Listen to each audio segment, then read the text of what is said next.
taus-pusong pagbati po sa ating lahat sa pagdiriwang ng kapistahan ng ating mahal na patron, San Roque de Alabang. Ang kapistahan natin ay hindi lamang basta kasiyahan. Ito rin ay pagkakataon upang magkaisa bilang isang masaganang barangay. Ito ay panahon ng pagpapasalamat, pag-asa, at patuloy na paghiling ng gabay para sa ating mga buhay.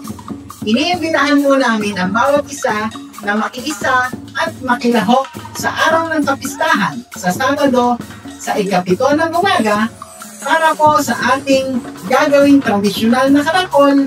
Sama-sama tayong mangguno ng kasiyahan, pagmamahalan at pagkakaisa sa buong masaganang Alabang.